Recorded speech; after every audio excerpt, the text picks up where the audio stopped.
Welcome to the J.R. Hendricks Texan Gentleman, the podcast of the earlier life of J.R. Hendricks.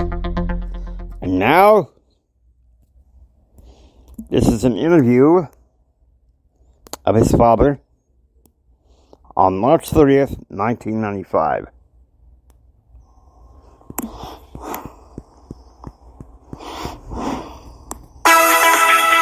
He's the man who can make America feel good when Clinton knocks down. I'm talking about the Blake Carter Show. Hello, everybody. Welcome to be back on board.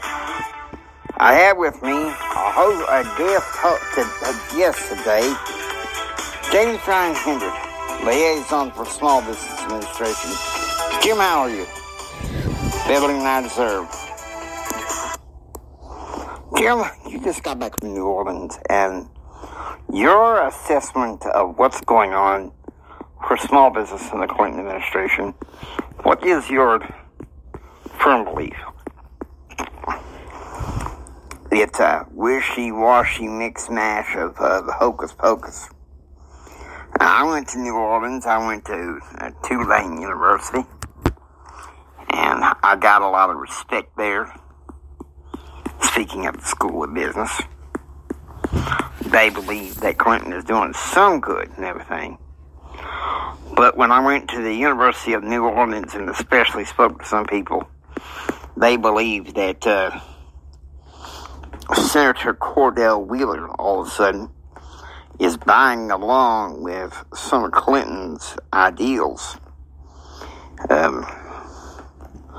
My son, a couple of weeks ago, went up there to New Orleans and had lunch with Cordell Wheeler, and the senator turned him down on passing the faith-based initiatives. It was filibustered, and it was killed in the Senate. Oddly enough, it was 56-44. Meaning that they would need 11 Democrats,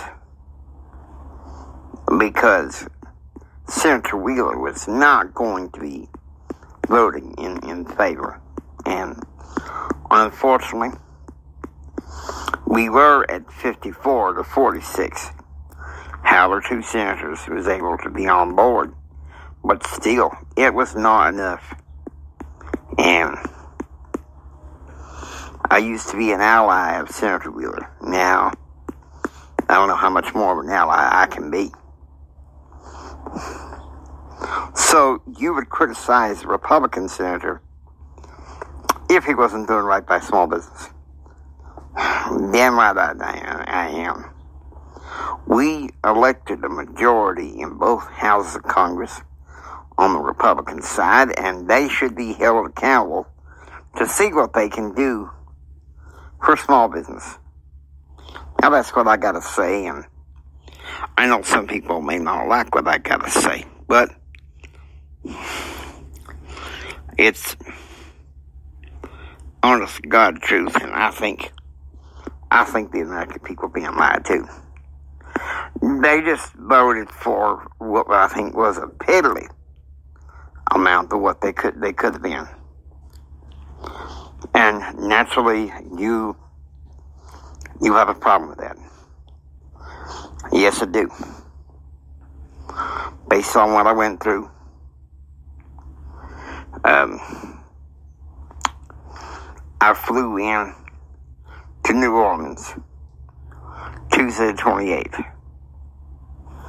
And I visited, I flew in before then, the night of the 27th, and I did some mediation for them that night.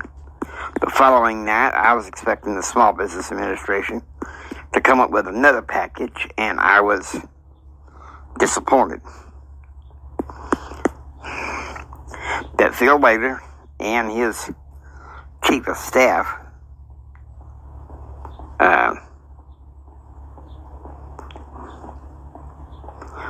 new chief of staff will come up with such a progressive anti-business stature. And that's why I've got to say what I say. In 96, I wouldn't be surprised if many of us pro-business people who voted for Clinton might have loved to get Bill Clinton out of office. You're considering becoming one of those. I'm not considering anything at this point. Well, that's why you and I get along so well. I mean, I think that President Clinton is wrong for this country, but I'm not sure the Republicans are ready to do right by this country either.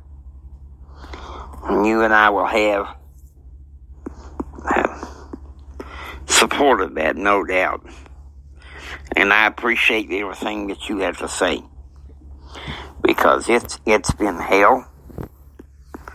Yesterday, I'll tell you something. Yesterday, I went through the mediation process. Poor shrimp company is wanting to be divided by these franchises want to devour the cost of how much they can use to sell their shrimp. I said, how about a fair original market price? And just settle the score. And shrimp company said yes. Large company said no. And Clinton, he's for the multinational corporations. Yes, I'm glad he did what he did with the state federal programs. But it's not enough. No, it's not enough. I think he can go a lot further. And I don't think he has what it takes. And I think the Republican Congress needs to get their act together and make a promise for small business. No matter what it takes. So you're authorizing them and asking them to make the change. You better believe it. And I'm going to be staying in my post in Washington unless Clinton decides he wants to play Butterfingers and send me someplace else. You know, he sent me to Edinburgh, Pennsylvania last Friday. And he sends me, to New Orleans. But I ain't going to wait and play Butterfingers all the time. I got a family to look after. My mother-in-law's got cancer. If he wants me to play Butterfingers, well, we'll see what we can do. But I ain't going to sit there and play piddly-fart with him. Thank you so much, Jim. On behalf of the Blake Carter Show, take care. And good afternoon. We'll come back with another guest host and another guest. Take care. Hope you enjoy listening to the J.R. Hendricks Texan Gentleman. If you like what you hear, please subscribe, become a part of the adventure. This is the James Hendricks Empowerment Network saying until next time, get ready for the rest of the story. Gets a little interesting from here.